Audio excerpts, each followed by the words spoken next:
ಒಂದು ರೀತಿ ಸಂತೋಷ ಆಯಿತು. ಯಾಕೆಂದರೆ ನಾನು ಹಿಂದೆ ಅವಧೂತರನ್ನೆಲ್ಲ ನೋಡಿದ್ದೆ. ನಮ್ಮಲ್ಲಿ ಇನ್ನೊಬ್ರು ರಂಗಾಜೋಸು ಅಂತಿದ್ರು, ಅದೇ ಥರ ಪ್ರಕಾರವಾಗಿದ್ದರು. ಅವರು ತುಂಬ ಶಿಸ್ತಿನ ಮನುಷ್ಯ, ಒಳ್ಳೆ ಮಂತ್ರ ಚೆನ್ನಾಗಿ ಬರ್ತಿತ್ತು ಅವ್ರಿಗೆ. ಅವರು ಜ್ಯೋತಿಷ್ಯ ಹೇಳೋರು. ಅವರು ಒಂದು ರೀತಿಯಲ್ಲಿ ಅವಧೂತ ಸ್ಥಿತಿ ಅವರಲ್ಲೂ ಇತ್ತು. ನಿಮ್ಗೆ ಏನು ಬೇಕೋ ಮಾಡ್ಕೊಳ್ಳಿ, ಎಲ್ಲಿ ಬೇಕೋ ಓಡಾಡಿ. ಮನೆಯಲ್ಲಿ ಅವ್ರ ಹೆಂಡತಿ ಮಕ್ಕಳಿಗೂ ಅಷ್ಟೊಂದು ಅವಕಾಶ ಇರಲಿಲ್ಲ. ಮನೆಯಲ್ಲಿ ಯಾರು ಬಂದರೂ ಮುಕ್ತವಾಗಿ ಅವಕಾಶ ಇತ್ತು. ನಾನೇನಿರ್ತಾನೆ ಗೊತ್ತಾಗಲ್ಲ ಅಂತ ಹೇಳ್ದ. ಆದ್ರಿಂದ ನೀನು ಇಲ್ಲಿ ಬಂದಿದ್ಯಾ ಸರಿ, ನಾನೇಲಿರ್ತೀನಿ ಅಂತ ನಂಗೆ ಗೊತ್ತಿಲ್ವಲ್ಲ ಅಂತ ಹೇಳೋನು. ಹಾಗೆ ಈ ಥರ ಮಾತಷ್ಟೇ. ಬಾಲ್ಯದಲ್ಲಿ ನಾವೇನು ಮಾತಾಡ್ತಿದ್ರು, ಬರೀ ಈಗ ಹಬ್ಬಗಳ ಬಗ್ಗೆ ಮಾತಾಡ್ತಿದ್ವು. ಮಂತ್ರ, ಈಗ ಸಂಧ್ಯಾ ವಂದನೆ ಮಾಡೋದು, ಸೂರ್ಯ ನಮಸ್ಕಾರ ಮಾಡೋದು, ಆಮೇಲೆ ಅಗ್ನಿಕಾರ್ಯ ಯಾಕೆ ಮಾಡಬೇಕು, ಈತ ಬಗ್ಗೆಲ್ಲ ಮಾತಾಡ್ತಾ ಇದ್ವಿ. ನಾವೆಲ್ಲರೂ ಕೂಗಾಡೋದು, ಕಿಚ್ಚಾಡೋದು ಜಾಸ್ತಿ. ನೆಗೆಯೋದು, ಸಿಕ್ಕಾಪಟ್ಟೆ ನೆಗೆಯೋದು. ಆ ಮಂಟಪ ಇದೆಯಲ್ಲ, ಮಂಟಪದ ಮೇಲಿಂದ ನೆಗೆಯೋದು, ಅದೆಲ್ಲ ಮಾಡ್ತಿದ್ವು. ಆಮೇಲೆ ದೇವಸ್ಥಾನ ಇದ್ರ ಮೇಲೆ ಹತ್ತು ಬಿಡೋದು, ಅಲ್ಲಿಂದ ನೆಗೆಯೋದು, ಹಾಗೆಲ್ಲ ಮಾಡ್ತಿದ್ವು. ವೆಂಕಟಾಚಲ ನೋಡ್ತಾ ನಿಂತರು, ಅವೆಲ್ಲ ಮಾಡ್ತಿರಲಿಲ್ಲ ಅವನು. ಆಮೇಲೆ ಯಾವ ಜನ ಬರೋಕ್ಕೆ ಶುರುವಾಯಿತು. ಒಬ್ಬೊಬ್ಬರೇ ಅವನಿಗೆ ಕ್ಲೋಸ್ ಆಗೋಕ್ಕೆ ಶುರು ಮಾಡಿದರು. ಅಷ್ಟೊತ್ತು ಅವನಿಗೆಲ್ಲ ಗೊತ್ತಿತ್ತು, ಊರಿನಲ್ಲೇ ಆಯ್ತು, ಅವ್ನು ಚೆನ್ನಾಗಿ ಗೊತ್ತಿಲ್ಲ. ಅವನೇನು ಬದಲಾಗಲಿಲ್ಲ, ಏನಾದರೂ ವೆಂಕಟಾಚಲ ಬದಲಾಗಲಿಲ್ಲ.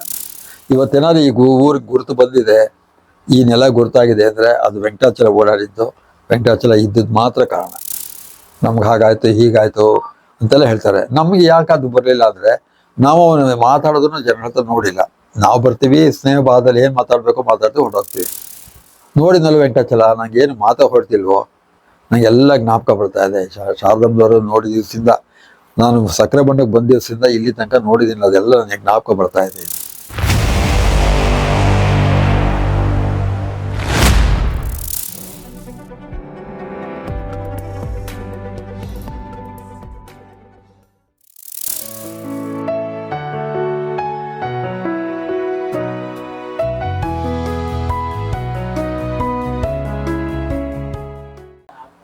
ಏನೋ ಒಂದು ಬಟ್ಟೆ ಹಾಕೊಂಡು ಹಾಗಾಯ್ತಾನೆ.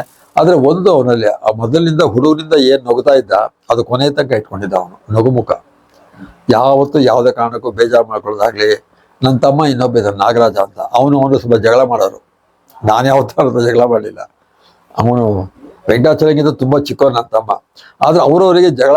ನಮ್ಮ ಜಗಳ ಅಂದ್ರೇನು, ನೀನು ದುಡ್ಡು ಕೊಟ್ಟು ಎಲ್ಲ ಹೆಸರು ತಗೋತಿದ್ದೆ ನೀನು, ಇವರೆಲ್ಲ ಕಳ್ಳರು ಎಲ್ಲ ಕೊಡ್ತೇನೆ ನೀನು ಅಂತ ಅವನು ವೆಂಕಟಾಚಲ ನಿಂಗೆ ಏನು ಗೊತ್ತು, ಹೋಗೋ, ನಾನೇನೋ ರಾಮೋತ್ಸವ ರಾಮಂದಿರದ ಕೊಡ್ತೀನಿ ಅಂತ ಅವನು. ಹೀಗೆ ಈ ಥರ ಜಗಳ.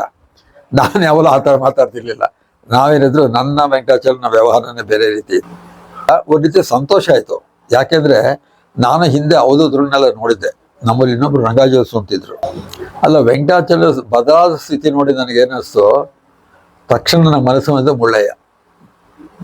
ಯಾಕೆ ನಾನು ಅವನು ಸುಮಾರು 10-15 ವರ್ಷದ ಕಂಟಿನ್ಯೂಸ್ ನೋಡಿದ್ದೆ. ಅವನು ಮೌನಿಯಾಗೇ ಇದ್ದ ಕೊನೆ ತನಕ. ಆಮೇಲೆ ನಾನು ಏನಾದ್ನೋ ಗೊತ್ತಿಲ್ಲ, ನಾನು ಬೆಂಗಳೂರು ಬಿಟ್ಟು ಹೊರಟೋಗ್ಬಿಟ್ಟೆ, ಈ ಊರು ಬಿಟ್ಟು ಹೊರಟೋದೆ. ನನಗನ್ಸಿದ್ದು ವೆಂಕಟಾಚಲ ಅವಧೂತ ಕಾರಣ ಮುಳ್ಳಯ್ಯ ಅಂತ ಒಂದು. ಇನ್ನೊಂದು ಕಾರಣ ರಂಗಭಟ್ರು ಅಂತ ಈ ಮನೆ ಎದುರುಗಡೆ ಇದ್ರು.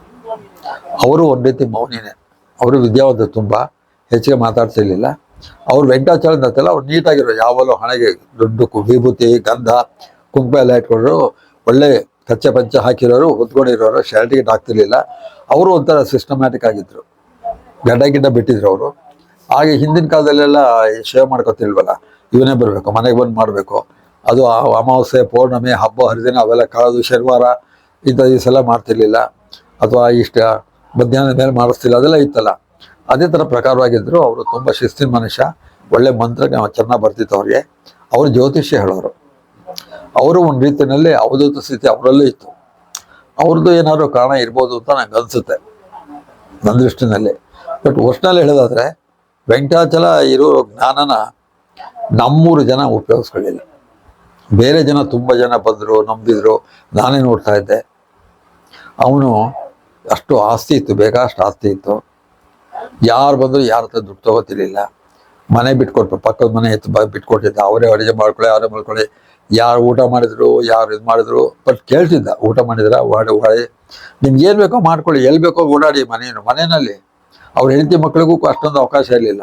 ಮನೇಲಿ ಯಾರು ಬಂದರೂ ಮುಕ್ತವಾಗಿ ಅವಕಾಶ ಇತ್ತು. ನನಗೆ ಅನ್ನಿಸ್ತು ವೆಂಕಟಾಚಲನ. ನಾನು ಅದೆಲ್ಲ ಕೇಳ್ತಿರಲಿಲ್ಲ, ಅದೆಲ್ಲ ಕೇಳಬಾರ್ದು. ಯಾಕಂದರೆ ಜನನ ನೋಡ್ತಿದ್ಮೇಲೆ ಗೊತ್ತಾಗೋಯ್ತು ನನಗೆ, ಇವ್ನು ನೋಡೋಕ್ಕೋಸ್ಕರ ಜನ ಬರ್ತಾರೆ, ಅದರಿಂದ ಆ ಬಗ್ಗೆ ಕೇಳಬಾರ್ದು ಅಂತ ನಾನು ಅದನ್ನ ಏನು ಕೇಳ್ತಿರಲಿಲ್ಲ ಅವ್ರನ್ನ. ಒಂದ್ಸಲ ಮಾತ್ರ ಹೇಳಿದೆ, ತುಂಬ ಜನ ಕಾಯ್ತಾರಲ್ಲ ವೆಂಕಟಾಚಲ, ಸರಿಯಾನ ಹಿಂಗೆ ಮಾಡೋದು ನೋಡು, ಅವ್ರಿಗೆ ಏನು ಹೇಳಬೇಕು ಅದು ನಾನು ಹೇಳ್ತೀನಿ, ನೀನು ಯೋಚನೆ ಮಾಡಬೇಡ. ನೀನು ಬಂದಿಲ್ಲ ನಂಗೆ ಅಪರೂಪ, ನೀನು ಬೇಕು ನನಗೆ. ನೀನು ಬಂದಿದ್ಯಾ, ನೀನು ಬಿಟ್ಟು ಹೆಂಗೆ ಹೋಗೋದು ನಾನು ಇಲ್ಲೇ ಇರ್ತೀನಿ, ಇವತ್ತು ಇರ್ತೀನಿ ಕಣ ಇಲ್ಲಿ, ಆಮೇಲೆ ಅಂದರೆ ಇಲ್ಲ ನೀನಿರು ಪರವಾಗಿಲ್ಲ, ನಾನೆಲ್ಲಿ ಇರ್ತಾನೆ ಗೊತ್ತಾಗಲ್ಲ ಅಂತ ಹೇಳ್ದ. ಆದ್ದರಿಂದ ನೀನು ಇಲ್ಲಿ ಬಂದಿದ್ಯಾ ಸರಿ, ನಾನೆಲ್ಲಿ ಇರ್ತೀನಿ ಅಂತ ನಂಗೆ ಗೊತ್ತಿಲ್ವಲ್ಲ ಅಂತ ಹೇಳೋನು. ಹಾಗೆ ಈ ಥರ ಮಾತಷ್ಟೇ ಗೊತ್ತಾಗ್ತಿರಲಿಲ್ಲ ನಮಗೆ. ಮಾತಾಡೋನು ನಾನು ಹ್ಞೂ ಹ್ಞೂ ಅಂತ ಇದ್ದೆ, ನನಗೆ ಯಾರು ಲಿಂಕ್ ಮಾಡೋಕೆ ಗೊತ್ತಾಗ್ತಿರ್ಲಿಲ್ಲ. ಮಾತಾಡೋನು ಅದೇನು ಮಾತಾಡ್ತಾನೆ ತಿಳ್ಕೊಳ್ಳೋ ಯೋಗ್ಯತೆ ನಮಗಿರಲಿಲ್ಲ ಅವಾಗ. ಯಾಕೆಂದರೆ ನಾವೆಲ್ಲ ಬರೀ ಕಮರ್ಷಿಯಲ್ಲು ಲೌಕಿಕವಾಗಿ ಬಂದವರು. ಇವನು ಮಾತಾಡ್ತಿರೋ ರೀತಿ ನಂಗೆ ಅನ್ಸೋದು, ವೆಂಕಟಾಚಲ ಏನೋ ಮಾತಾಡ್ತಿದ್ಯಾ ಅಂತಂದರೆ, ಏನು ಮಾತಾಡ್ತಿದ್ದೀನೋ, ಏನೋ ಬೆಳೆದು ಮಾತಾಡ್ತಿದ್ದೀನೋ, ಇಲ್ಲ ಕಣೋ ಬೇಕಾದೇ ಮಾತಾಡ್ತಿದ್ದೀನಿ. ನಮ್ಮ ತಲೆಗೆ ಹೋಗಲ್ವಲ್ಲೋ ಅಂತ.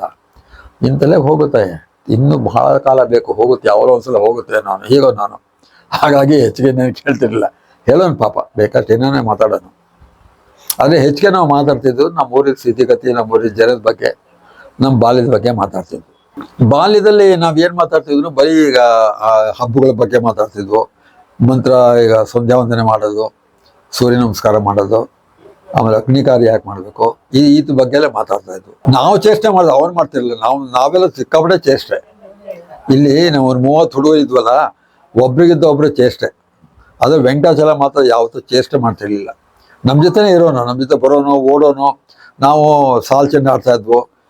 ಗಜ್ಗ ತೊಗೊಂಬಿಟ್ಟು ಅದಕ್ಕೆ ಅಥವಾ ಕಲ್ಲು ತೊಗೊಂಬಿಟ್ಟು ಇಟ್ಟು ಬಟ್ಟೆ ಸುತ್ತಿ ನಾವೇ ಚೆಂಡು ಮಾಡಿಕೊಂಡು ಆ ಕಡೆ ಒಂದು ಪಾರ್ಟಿ ಈ ಕಡೆ ಮಕ್ಕಳು ಹೊಡೆದಾಡ್ತಿದ್ವು. ಅವನು ನಮ್ಮ ಜೊತೆ ಬರೋನು, ಅವನು ಚೆಂಡೆಲ್ಲ ಎಸೆಯೋನು.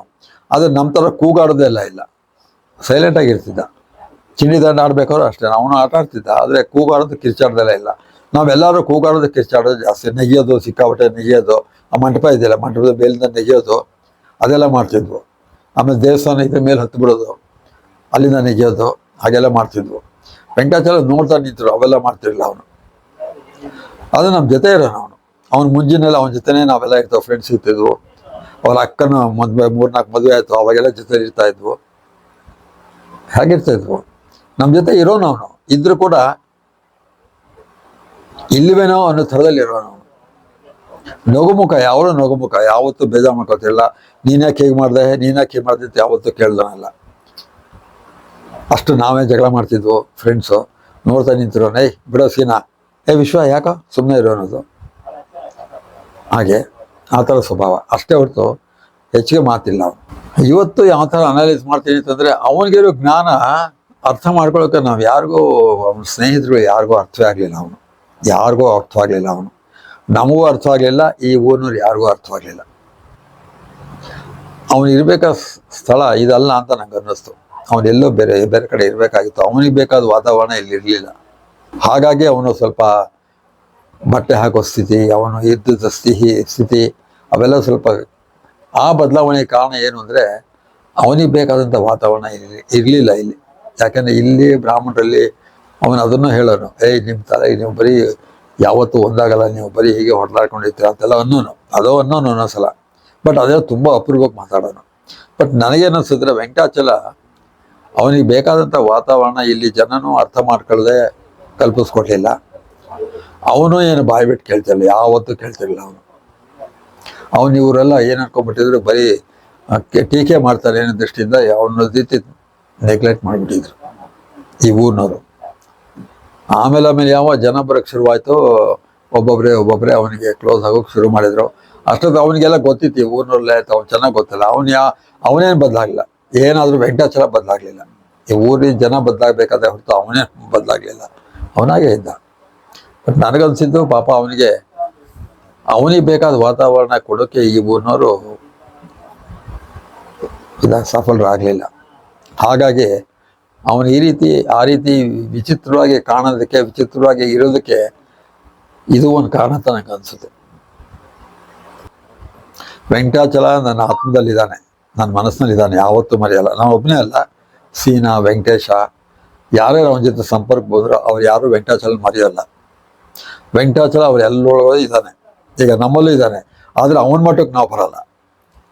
ಹಾಗಾದ್ರೆ ಅವನು ನಿಮ್ಮಲ್ಲಿ ಇದ್ಮೇಲೆ ನಿಮಗೂ ಆ ಮಟ್ಟಕ್ಕೆ ಬರಬೇಕಲ್ಲ ಅಂದ್ರೆ ನಾವು ಖಂಡಿತ ಬರೋಲ್ಲ, ಬರೋಕ್ಕೆ ಸಾಧ್ಯನೂ ಇಲ್ಲ, ಬರೋದಿಲ್ಲ. ಆದರೆ ವೆಂಕಟಾಚಲ ನಾವು ಮರೆಯಲ್ಲ. ನಮ್ಮೊಳಗಿದ್ದಾನೆ ವೆಂಕಟಾಚಲ, ಸದಾ ಮನಸ್ಸಿನಲ್ಲಿ ಇರ್ತಾನೆ. ಅವನು ಯಾವತ್ತೂ ನಾವು ಮರೆಯೋಕ್ಕಾಗಲ್ಲ. ಹೇಳ್ತೀನಿ ನಾನು, ವೆಂಕಟಾಚಲ ಅಂತ ಅನ್ನೋ ವ್ಯಕ್ತಿ ಸಕ್ರಾಯಪಟ್ಟಣದಲ್ಲಿ ಇರಲಿಲ್ಲ ಅಂದರೆ ಸಕ್ರಾಯಪಟ್ಟಣ ಒಂದು ಕುಗ್ರಾಮ ಆಗ್ತಾ ಇತ್ತು. ಯಾರೀಗ ಪಕ್ಕದಲ್ಲಿ ಹುಲಿಕೆರೆ, ಪಿಳ್ಳೆನಹಳ್ಳಿ, ನಾಗೇನಹಳ್ಳಿ, ಬಾಣವೃದ್ದೆಲ್ಲ ಇದಾದರೆ ಒಂದು ಊರಾಗಿರ್ತಿತ್ತು ಅಷ್ಟೇ.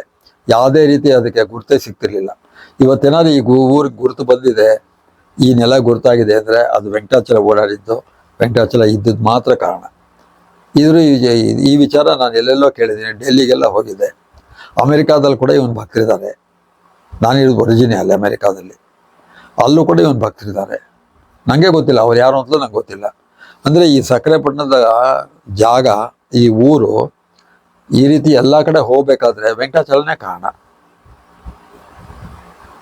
ಇಲ್ದಿರಾಗ್ತಾ ಇರಲಿಲ್ಲ. ಇಷ್ಟೆಲ್ಲ ಜನ ಮಹಾತ್ಮ ಅಂತ ಹೇಳ್ತಾರೆ, ಏನೇನೋ ಪವಾಡ ಮಾಡ್ತಾರೆ ಅಂತೆಲ್ಲ ಹೇಳ್ತಾರೆ. ನಮಗೆ ಆತ್ಮೀಯತೆ ಬೆಳೆದಿರೋದ್ರಿಂದ ನಾ ಏನು ಕಾಣಲಿಲ್ಲ. ಯಾಕೆ ನಾವು ಅದು ನೋಡೂ ಇಲ್ಲ. ವೆಂಕಟಾಚಲ ಯಾರ ಹತ್ರ ಹೇಗೆ ಮಾತಾಡ್ತಾರೆ ಅವೇನೂ ನಾವು ನೋಡಿಲ್ಲ. ನಮಗೇನಿದ್ರು ವೆಂಕಟಾಚಲನೇ. ನನ್ನ ಸ್ನೇಹಿತ, ನಮ್ಮೂರಿನವನು, ಆದ ಅಷ್ಟಭಿಮಾನ ಬಿಟ್ಟರೆ ಅವನು ಪವಾಡದ ಬಗ್ಗೆ ಆಗಲಿ ಅವ್ರಿವ್ರು ಹೇಳಿದ್ ನಾ ಕೇಳಿದ್ದೀನಿ ಹೊರತು ನಾನು ಕಣ್ಣಾರೆ ನೋಡಿಲ್ಲ. ಆದರೆ ತುಂಬ ಜನ ವೆಂಕಟಾಚಲ ಬಗ್ಗೆ ಹೇಳ್ತಾರೆ. ನಮ್ಗೆ ಹಾಗಾಯ್ತು ಹೀಗಾಯ್ತು ಅಂತೆಲ್ಲ ಹೇಳ್ತಾರೆ. ನಮಗೆ ಯಾಕೆ ಅದು ಬರಲಿಲ್ಲ ಅಂದರೆ ನಾವು ಮಾತಾಡೋದನ್ನು ಜನರ ಹತ್ರ ನೋಡಿಲ್ಲ. ನಾವು ಬರ್ತೀವಿ, ಸ್ನೇಹ ಭಾವದಲ್ಲಿ ಏನು ಮಾತಾಡಬೇಕು ಮಾತಾಡ್ತೀವಿ, ಹೊರಟೋಗ್ತೀವಿ. ಒಂದ್ಸಲ ಊರಿಗೆ ಬಂದಿದ್ದೆ ನಾನು, ಅವ್ರ ಅಮ್ಮ ಹೋಗಿರೋದು ನಂಗೆ ಗೊತ್ತಿಲ್ಲ. ನಮ್ಮಮ್ಮ ಕರೀತಾರೆ ಬಾರೋ ಅಂತ. ಮನೆ ಹೋದರೆ ಅಲ್ಲಿ ಫೋಟೋ ಇಟ್ಬಿಡೋದು, ದೊಡ್ಡ ಹಾರ. ನಂಗೆ ಗೊತ್ತಾಗುತ್ತೆ, ಒಳಗಡೆ ಹೋದ ತಕ್ಷಣ ಗೊತ್ತಾಗುತ್ತೆ. ಅವ್ರ ಅಮ್ಮ ಕರೀತಾರೆ ಮಾತಾಡೋ ಅಂತ. ನಾನು ಕೈ ಮುಗಿದು ನಮಸ್ಕಾರ ಮಾಡಿ, ಏನು ವೆಂಕಟಾಚಲ ಏನಾಯ್ತು ನಿಮ್ಮ ಅಮ್ಮಂಗೆ ಅಂದರೆ, ಅಷ್ಟೇ ಕಣ ಕರೆಸ್ಕೊಂಬಿಟ್ಟ ಮೇಲೆ ಅಂದ. ಅಷ್ಟೇನೇನು ಹೇಳಿಲ್ಲ. ಕೈ ಮುಗಿದ್ಯಾ, ನಮಸ್ಕಾರ ಮಾಡಿದ್ಯಾ, ಸರಿ ಬಾ ನೀನು ಹೋಗು ಅಂದ. ಸ್ವಲ್ಪ ಹೋದ್ರೆ ಬಾಗಿಲು ತನಕ ಹೋಗಿದ್ದೀನಿ, ಮತ್ತೆ ಹಿಂದ್ಗಡೆ ಬಂದ, ಮತ್ತೆ ಹೇಳ್ಕೊಂಡು ಹೋದ. ನಿಂತ್ಕೊಂಡು ನೋಡೋ, ಸರಿಯಾಗಿ ನಿಂತ್ಕೊಳ್ಳೋ, ಅಮ್ಮನ ನೋಡೋ ಅಂದ. ನೋಡಿದ್ನಲ್ಲ ವೆಂಕಟಾಚಲ, ನನಗೇನು ಹೊಡ್ತಿಲ್ವೋ, ನನಗೆಲ್ಲ ಜ್ಞಾಪಕ ಬರ್ತಾ ಇದೆ. ಶಾರದಮ್ಮದವರು ನೋಡಿದ ದಿವಸದಿಂದ, ನಾನು ಸಕ್ಕರೆ ಬಂಡಕ್ಕೆ ಬಂದ ದಿವಸದಿಂದ ಇಲ್ಲಿ ತನಕ ನೋಡಿದ್ದೀನಿ, ಅದೆಲ್ಲ ನನಗೆ ಜ್ಞಾಪಕ ಬರ್ತಾ ಇದೆ.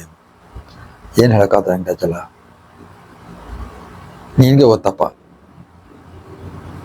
ಎಲ್ಲ ಜ್ಞಾಪಕ ಬರುತ್ತೆ ನನಗೆ, ನಾನು ಏನು ಹೇಳಿದ್ದಕ್ಕಿಂತ ಅಂದೆ. ಸರಿ ಆಯಿತು ಹೊರಡ್ಬ ನೀನು ಅಂದ ಅಷ್ಟೇ. ದಯಮಾಡಿ ಲೈಕ್ ಮಾಡಿ, ಶೇರ್ ಮಾಡಿ, ಸಬ್ಸ್ಕ್ರೈಬ್ ಮಾಡಿ, ಮರೆಯದೆ ಬೆಲ್ ಬಟನ್ ಒತ್ತಿ. ಧನ್ಯವಾದಗಳು.